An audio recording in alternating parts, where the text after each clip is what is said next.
Hello student, हम करेंगे unit 6 जिसमें शामिल है 2 अध्याय, अध्याय 9 और 10। ठोसों के यांत्रिक गुण तथा तरलों के यांत्रिक गुण, इन दोनों को मिलाकर कुल 9 अंक के प्रश्न बनते हैं, जिसमें वस्तुनिष्ठ प्रश्न 4 हैं, अति लघुत्तरीय प्रश्न 2 अंक के 1 हैं और लघुत्तरीय प्रश्न 3 अंक का 1 है। चलिए शुरुआत करते हैं। सबसे पहले यहाँ पूछा है हमसे कि रिक्त स्थानों की पूर्ति कीजिए। पहला है कि एकांक क्षेत्रफल पर कार्य करने वाले प्रत्यानयन बल को कहते हैं, तो यहाँ पर कहते हैं इसको प्रतिबल। इसको प्रतिबल कहा जाता है। यदि चरम सामर्थ्य बिंदु और विभाजन बिंदु पास पास हों तो द्रव्य को कहते हैं। तो जिसमें सामर्थ्य बिंदु, चरम सामर्थ्य बिंदु और विभाजन बिंदु पास पास होते हैं उसे हम भंगुर कहते हैं। यदि चरम सामर्थ्य बिंदु और विभाजन बिंदु अधिक दूरी पर हों तो द्रव्य को कहते हैं, अधिक दूरी वाले को हम बोलते हैं तन्य। अगला देखिए, हाइड्रोलिक मशीन खालिस्तान के सिद्धांत पर कार्य करती है। तो हाइड्रोलिक मशीन कार्य करती है पास्कल के नियम पर, तो यहाँ पर आ जाएगा पास्कल। अगला देखिए, चक्रण करती गतिशील गेंद पर कार्यरत गतिक उत्थापक बल को खालिस्तान प्रभाव कहते हैं और इसको कहते हैं हम मैग्नस प्रभाव। मैग्नस प्रभाव। पानी और कांच के लिए संपर्क कोण होता है। पानी और कांच के लिए संपर्क कोण होता है। यहाँ इसके 2 ऑप्शन सही है, या तो हम न्यून कोण लिख सकते हैं या 0 डिग्री भी यहाँ लिख सकते हैं। न्यून कोण या 0 डिग्री दोनों राइट है। ताप बढ़ने पर गैसों की श्यानता, तो ताप बढ़ता है तो गैसों की श्यानता बढ़ जाती है। तो हम यहाँ लिखेंगे गैसों की श्यानता बढ़ती जाती है। ताप बढ़ाने पर द्रवों की श्यानता, तो ये होती है कम, श्यानता कम हो जाती है, या लिख सकते हैं यहाँ घट जाती है। प्रतिबल एक खालिस्तान राशि है, सदिश है या अदिश है, तो प्रतिबल एक अदिश राशि है, यहाँ पर आएगा अदिश। अगला प्रश्न देखिए। प्रश्न है, सही विकल्प चुनिए। पहला है, निम्नलिखित में सर्वाधिक प्रत्यास्थ पदार्थ है। ऑप्शन दे रखे हैं तांबा, इस्पात, रबर, प्लास्टिक। तो जो इन सब में से सबसे अधिक प्रत्यास्थ है वो है इस्पात। श्यानता गुणांक का मात्रक है। ऑप्शन दे रखे हैं poise, pascal, newton metre square second -1 यानी कि पर सेकंड, न्यूटन मीटर -2, ये यहाँ पर मान दे रखे हैं। और श्यानता गुणांक का मान पूछा है, इसका मात्रक क्या है, तो इसका मात्रक होता है पुआज। इसको ऐसा भी लिखा जाता है पुआइज, पुआइज। अगला देखिए, 2 विभिन्न आकार के साबुन के बुलबुले आपस में जुड़ जाते हैं, तो कौन सा बुलबुला पूर्ण गोल होगा? कौन सा पूर्ण होगा, गोल होगा? ऑप्शन दे रखे, छोटा, बड़ा, दोनों पूर्ण होंगे या जुड़ते समय पर निर्भर करता है। तो हमेशा छोटी आकृति या फिर छोटा बुलबुला ही पूर्ण रूप से गोल हो सकता है, तो इसका आंसर हो गया छोटा। अगला देखिए, कांच की केस नली को किसी द्रव में डुबोने पर केस नली में द्रव का तल नीचे गिर जाता है। द्रव तथा कांच के मध्य संभवतः स्पर्श कोण होगा 0 डिग्री, 40 डिग्री, 90 डिग्री या 100 डिग्री। तो द्रव और कांच के मध्य जो कोण बनता है स्पर्श कोण, वो न्यून कोण होता है या 0 डिग्री होता है। तो यहाँ ऑप्शन दे रखा है 0 डिग्री, तो ये इसका राइट आंसर हो जाएगा। अगला प्रश्न देखिए, अब आए हैं एक वाक्य में उत्तर दीजिए। पहला है यहाँ शान बल का सूत्र लिखिए। हमें केवल शान बल का सूत्र लिखना है जो होता है इस प्रकार से, शान बल F बराबर 6 पाई ईटा RV, ये शान बल का फॉर्मूला होता है। अगला प्रश्न देखिए, वे पदार्थ जिन्हें तनित करके अत्यधिक विकृति पैदा की जा सकती है क्या कहलाते हैं? तो ये पदार्थ कहलाते हैं प्रत्यास्थलक, ये पदार्थ कहलाते हैं। अगला प्रश्न देखिए, प्रतिबल का मात्रक लिखिए। प्रतिबल का मात्रक होता है न्यूटन प्रति मीटर स्क्वायर, न्यूटन प्रति मीटर स्क्वायर। अगला प्रश्न है कि चट्टानों के प्रत्यास्थ गुणों के आधार पर पृथ्वी पर किसी पर्वत की अधिकतम ऊंचाई लगभग कितनी हो सकती है? तो ये लगभग हो सकती है 10 किलोमीटर तक। कितनी हो सकती है? केवल 10 किलोमीटर तक। अगला प्रश्न देखिए, गेज दाब क्या है? तो गेज दाब क्या है? देखिए इसका उत्तर, द्रव की गहराई पर स्थित किसी बिंदु पर अतिरिक्त दाब के कारण उस बिंदु पर जो बल लगता है हम उसे गेज दाब कहते हैं। तो द्रव की गहराई पर स्थित किसी बिंदु पर अतिरिक्त दाब उस बिंदु पर गेज दाब कहलाता है। इसके बाद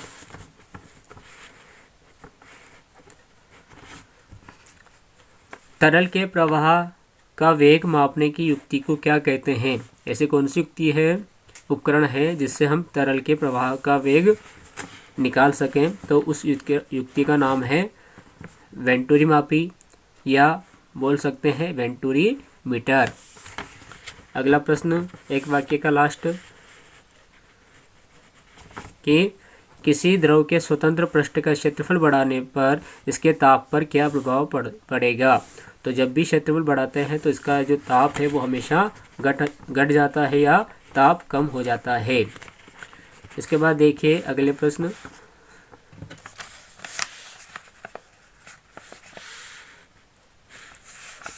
एक और है यहाँ पर कि किसी द्रव के प्रति एकांक क्षेत्रफल की पृष्ठीय ऊर्जा को क्या कहते हैं?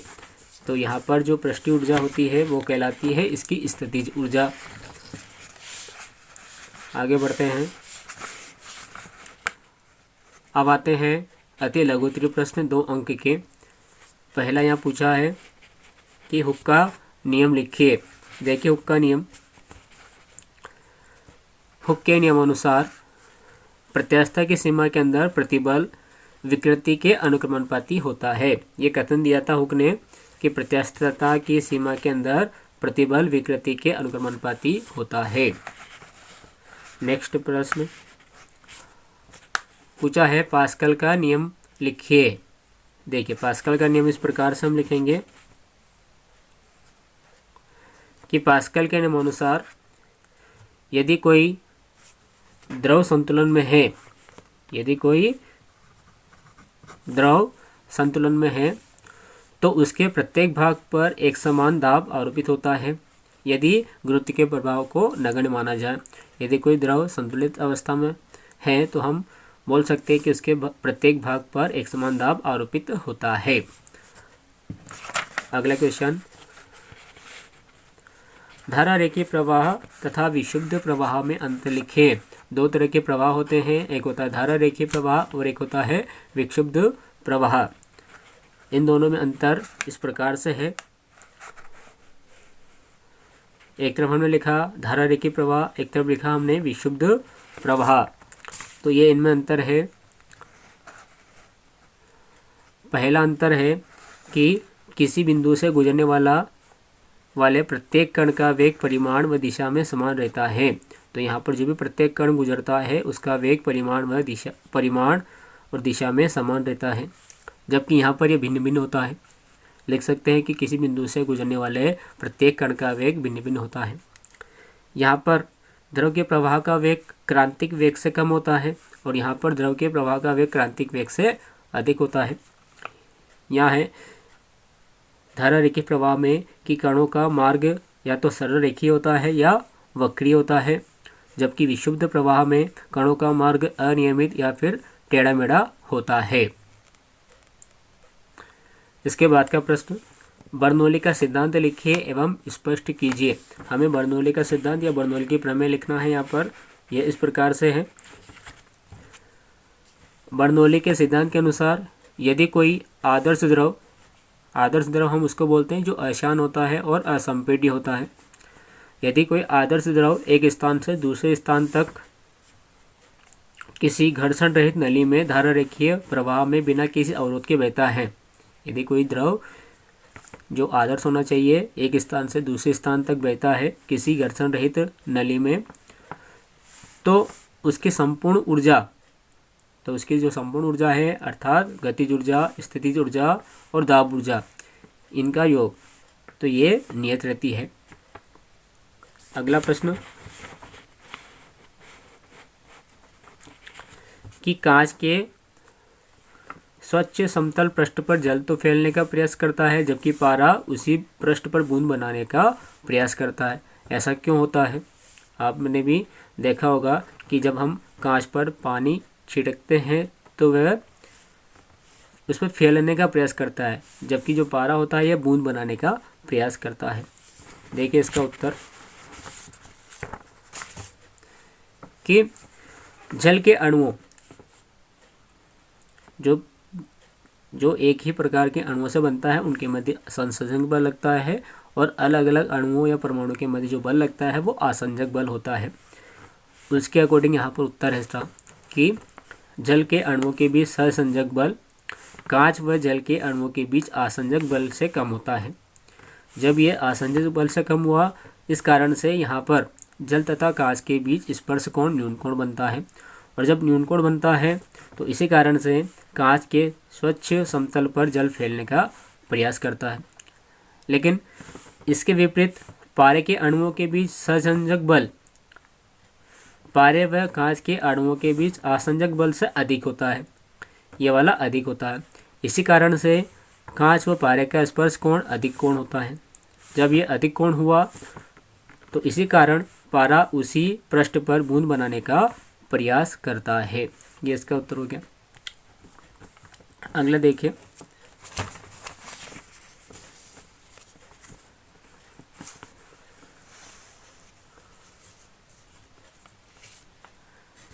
पूछा यहाँ कि किसी बाह्य बल का प्रभाव ना हो तो द्रव की बूंद या द्रव की आकृति सदैव गोल होती है। सुना भी होगा प्रश्न, क्या कारण है कि द्रव की छोटी छोटी बूंदें गोलाकार होती है? इसका उत्तर है कि बाह्य बल की अनुपस्थिति में द्रव पर केवल पृष्ठ तनाव के कारण बल कार्य करेगा। जब बाह्य बल उपस्थित नहीं होता है तो केवल पृष्ठ तनाव कार्य करता है, जिससे वह कम क्षेत्रफल घेरने की कोशिश करती है, जिसके कारण वह कम क्षेत्रफल घेरती है, और गोलीय पृष्ठ का क्षेत्रफल दिए हुए आयतन के लिए न्यूनतम होता है। अतः हम कह सकते हैं कि द्रव की बूंद सदैव गोलाकार होती है। अगला प्रश्न,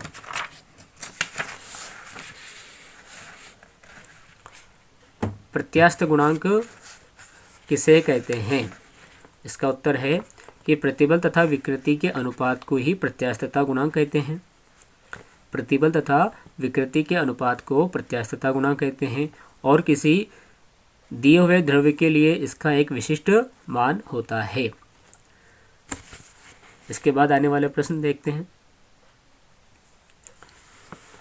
लघुत्तरीय प्रश्न 3 अंक के।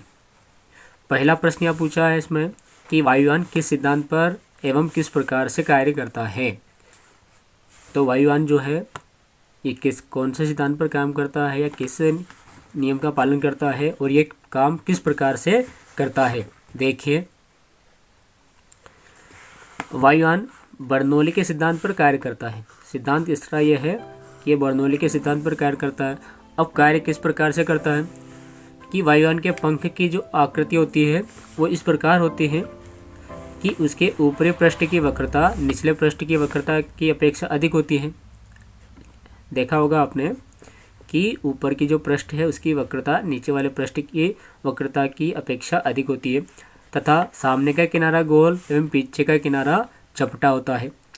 जब पंख पर टकराने वाली वायु पंख के ऊपर तथा नीचे होकर बहती है तो यह प्रवाह धारा रेखी बन जाता है।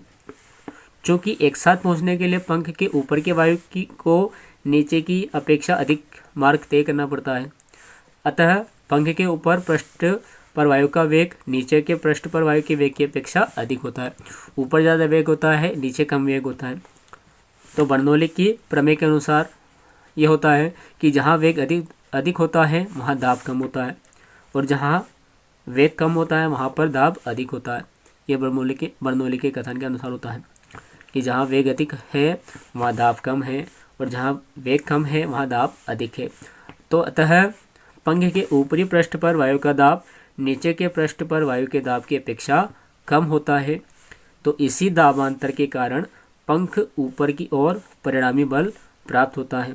इसी कारण इसे पंख को ऊपर की ओर एक परिणामी बल प्राप्त होता है, जिसे उत्थापक बल कहते हैं, और इसी बल के कारण वायुयान ऊपर की ओर उठता है।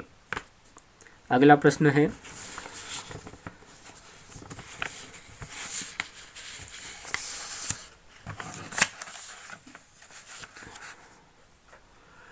स्टोक का नियम लिखिए। सीमांत वेग क्या है, इसका सूत्र बताइए। इसमें 3 क्वेश्चन पूछे हैं। स्टोक का नियम बताना है, सीमांत वेग बताना है और इसका सूत्र बताना है। पहले हम देखते हैं स्टोक का नियम। तो इस नियम के अनुसार जब कोई गोलाकार ठोस जिसकी त्रिज्या r है किसी शांत द्रव जिसका श्यानता गुणांक ईटा है एक नियत वेग v से गिरता है तो गति की दिशा के विपरीत गोले पर एक श्यान बल लगता है। कितना लगता है? तो यह लगता है F बराबर 6 पाई ईटा RV। F बराबर 6 पाई ईटा RV। ये एक श्यान बल यहाँ लगता है। ये स्टोक का नियम है। सीमांत वेग क्या होता है? तो जब कोई गोलाकार वस्तु किसी श्यान तरल में गिरती है तो प्रारंभ में गुरुत्वीय बल के कारण उसका वेग बढ़ने लगता है। प्रारंभ में तो बढ़ता है, लेकिन कुछ समय के बाद उसकी गति की दिशा के विपरीत तरल द्वारा आरोपित शांत बल के कारण वस्तु एक नियत वेग से नीचे की ओर गिरने लगती है। इस नियत वेग को ही वस्तु का सीमांत या फिर अंत्य वेग कहते हैं। इसका सूत्र भी बताना था, तो इसका सूत्र इस प्रकार से है कि अंत्य चाल या अंत्य वेग बराबर, इसको डिनोट करते हैं v से, तो इसका फॉर्मूला होता है v बराबर 2/9 इंटू r² g कोष्टक के अंदर रो माइनस सिग्मा अपॉन ईटा, इसका फॉर्मूला होता है। अगला प्रश्न,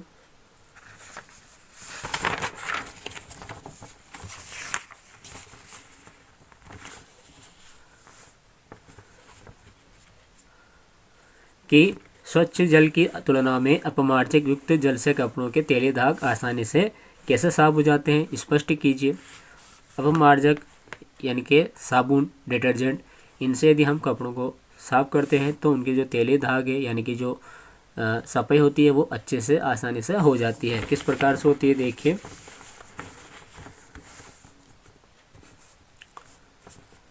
तो पानी में साबुन या डिटर्जेंट यानी कि अपमार्जक डालने से पानी का पृष्ठ तनाव शुद्ध पानी की तुलना में कम हो जाता है।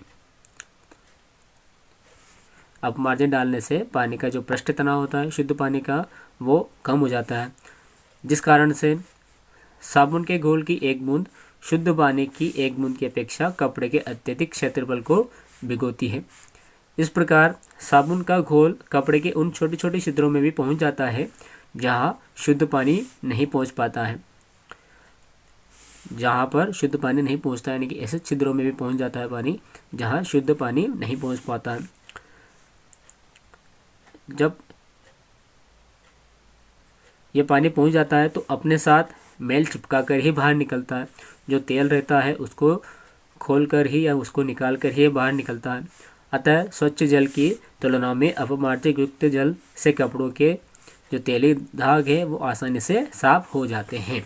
अगला प्रश्न,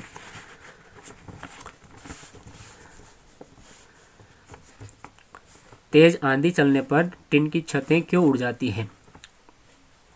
देखा होगा जब आंधी या तूफान चलते हैं तो जो टिन यानी कि चद्दरें होती है, उनकी छतें होती हैं, वो उड़ जाती है। क्यों उड़ जाती है?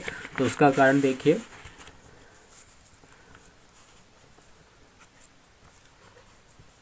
तो जब आंधी में वायु बहुत तीव्र वेग से टिन की छत के ऊपर से प्रवाहित होती है तो बर्नौली के प्रमेय के अनुसार छत की ऊपर की वायु का दाब P1 और वायुमंडलीय दाब से बहुत कम हो जाता है।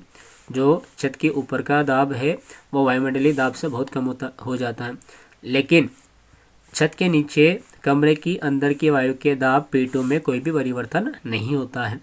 ऊपर तो दाब P1 कम हो गया, लेकिन नीचे का दाब कम नहीं हुआ, ना ही ज़्यादा हुआ, कुछ भी परिवर्तन नहीं हुआ।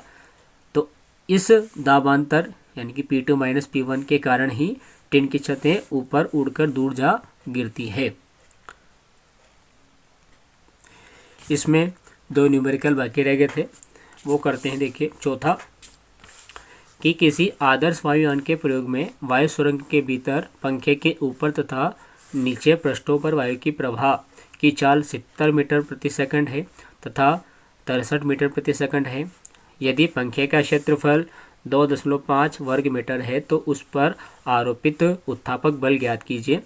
जबकि दिया है वायु का घनत्व 1.3 किलोग्राम प्रति घन मीटर, ये दिया हुआ है। तो यहाँ पर एक तो ये दिया है, ये चाल दे रखी है पहली, और दूसरी चाल दे रखी है ये। तो जो दिया है वो हमने लिखा। तो पहला यहाँ दिया है V1 इक्वल टू 70 मीटर प्रति सेकंड। दूसरी चाल यहाँ दी है V2 इक्वल टू 63 मीटर प्रति सेकंड, ये यहाँ पर दिया हुआ है।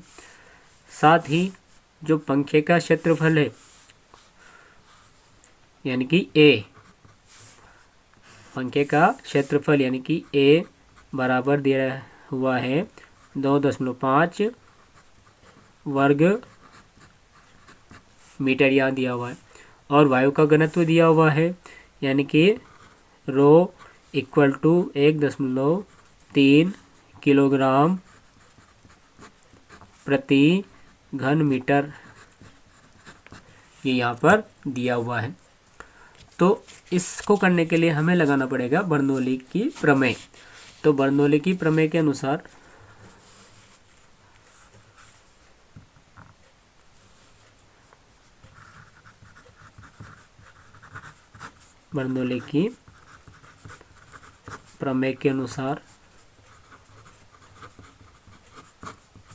हमें इनके बीच का दापांतर निकालना है, पंखों की सतहों के बीच के, क्योंकि ऊपर का और नीचे का वेग दे रखा है। तो पंखों की सतहों के बीच दापांतर, पंखों की सतहों के बीच दाबांतर, दाबांतर का फॉर्मूला होता है P2 minus P1 equal to 1/2 rho V1 square minus V2 square. इसको सॉल्व करते हैं।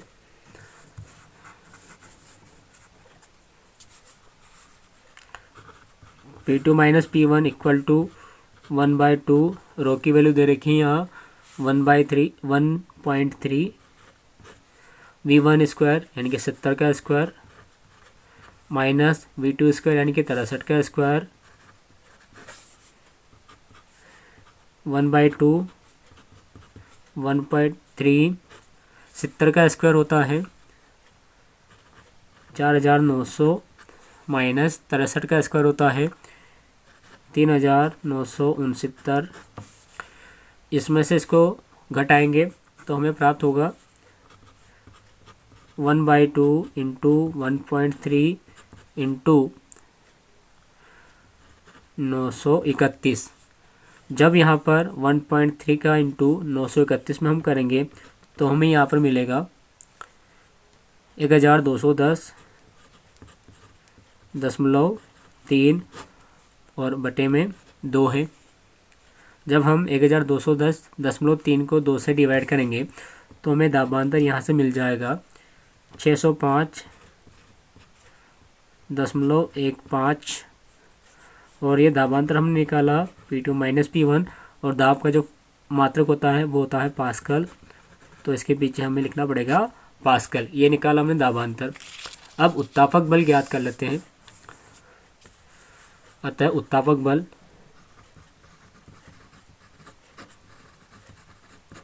तो इसका सूत्र होता है दाबांतर इंटू पंख का क्षेत्रफल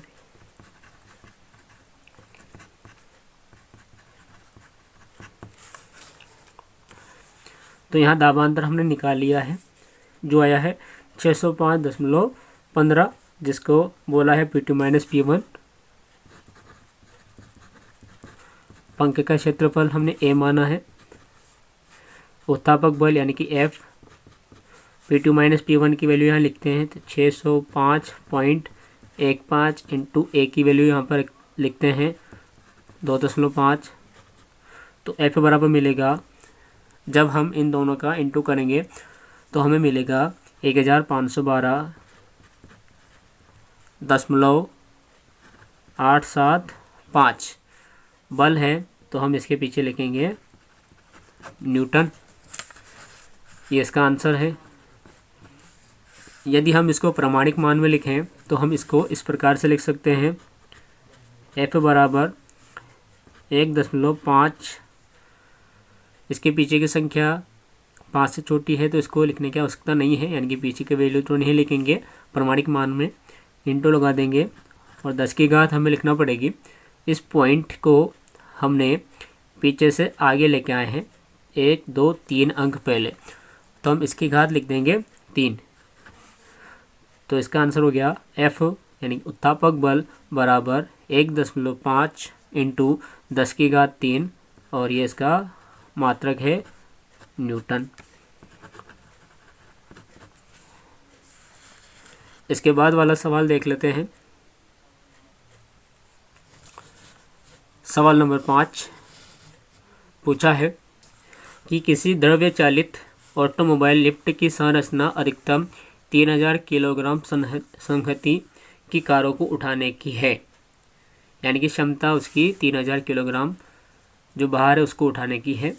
तो बोझ उठाने वाले पिस्टन की अनुप्रस्थ काट का क्षेत्रफल 425 वर्ग सेंटीमीटर है। तो छोटे पिस्टन को अधिकतम कितना दाब सहन करना पड़ेगा? तो सबसे पहले यहाँ पर जो दिया है हम वो लिख लेते हैं।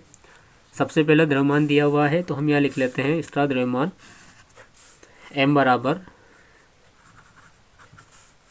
3000 किलोग्राम, और दिया यहाँ पर अनुप्रस्थ काट का क्षेत्रफल यानी कि A बराबर 425 वर्ग सेंटीमीटर। ये सेंटीमीटर में दिया है, इसको मीटर में चेंज करना पड़ेगा। तो 1 सेंटीमीटर में होता है 10 की घात -2 मीटर। यहाँ मीटर स्क्वायर है इसलिए हम 10 की घात -2 का वर्ग करेंगे तो हमें मिलेगा 10 की घात -4। तो हम इसको मीटर में चेंज कर देंगे तो ये हो जाएगा A बराबर 425 इंटू 10 की घात -4 वर्ग मीटर।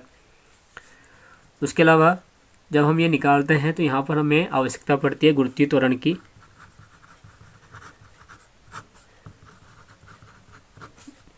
ये होता है G बराबर 9.8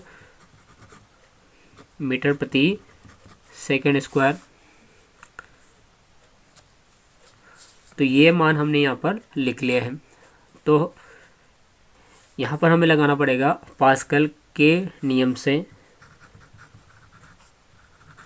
पास्कल के नियम से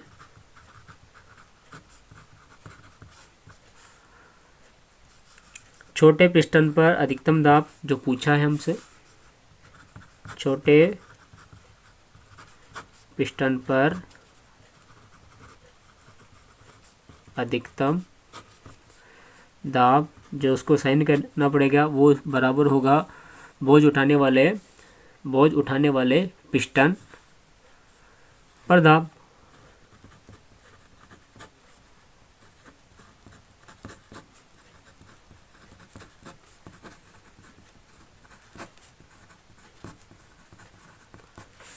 बोझ उठाने वाले पिस्टन पर दाब। तो अधिकतम दाब हम निकाल रहे हैं, तो उसके लिए हम तो यहाँ P लिख देते हैं। अब बोझ उठाने वाले पिस्टन पर दाब, तो देखिए दाब का जो फॉर्मूला होता है वो होता है बल बटा क्षेत्रफल।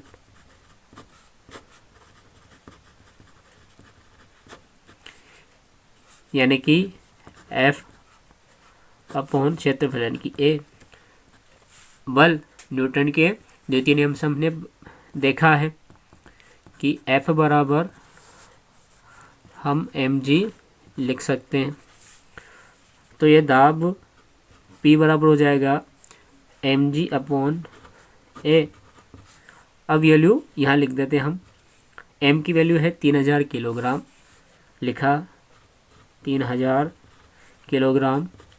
g की वैल्यू है 9.8 अपॉन A की वैल्यू यहाँ दे रखी है 425 इंटू 10⁻⁻⁴ P।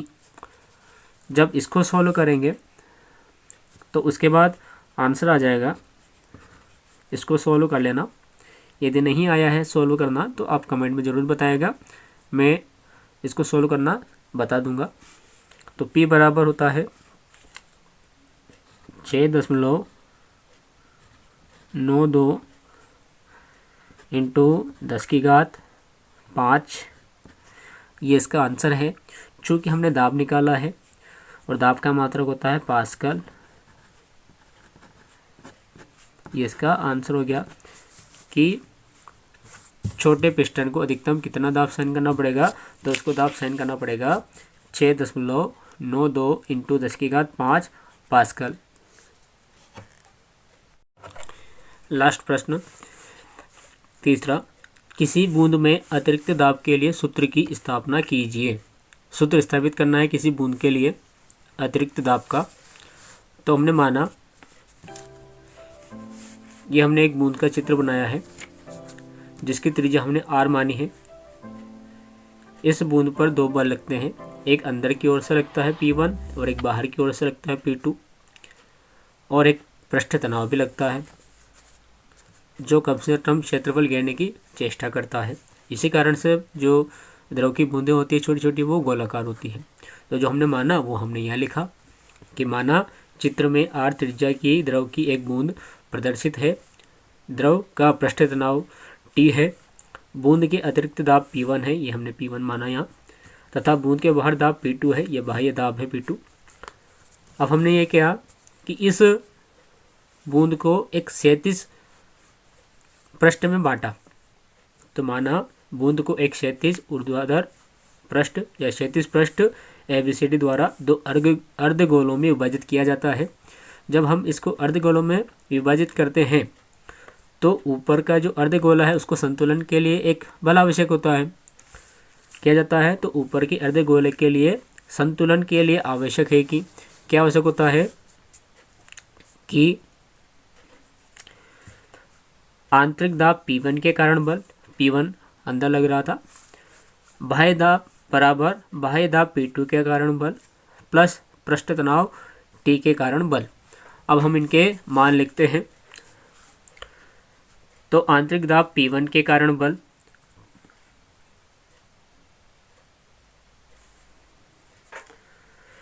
तो ये पृष्ठ अर्धगोले जो अर्धगोला है उसके क्षेत्रफल में लग रहा है, तो हम यहाँ लिख देंगे P1 इंटू πr² बराबर बाह्य दाब P2 के कारण बल, तो यहाँ पर भी हम लिखेंगे P2 इंटू πr² प्लस पृष्ठ तनाव T के कारण बल। अब देखिए पृष्ठ तनाव लगता है उस द्रव की परिधि के लिए ताकि वो कम से कम स्थान घेरने की चेष्टा करे, तो हम लिखेंगे T इंटू परिधि यानी कि 2πr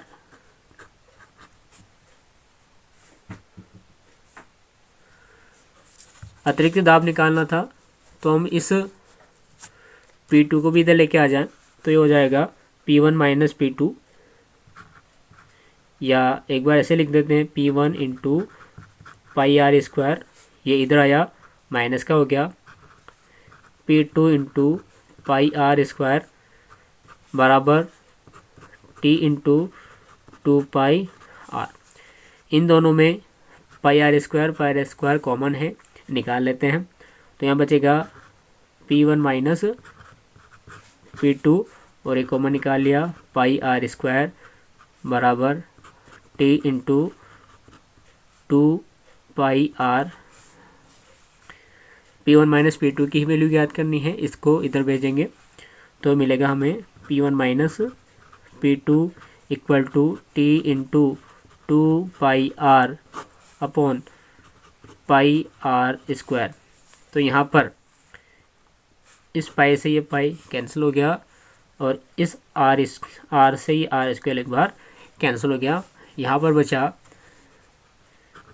P1 minus P2 equal to 2T upon R, और यही दाबांतर है, हम लिख सकते हैं या दाबांतर P बराबर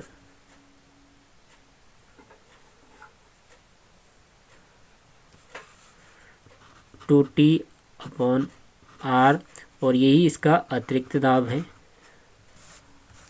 अतिरिक्त दाब P equal to 2T upon R, और ये हमें यहाँ सूत्र ज्ञात करना था।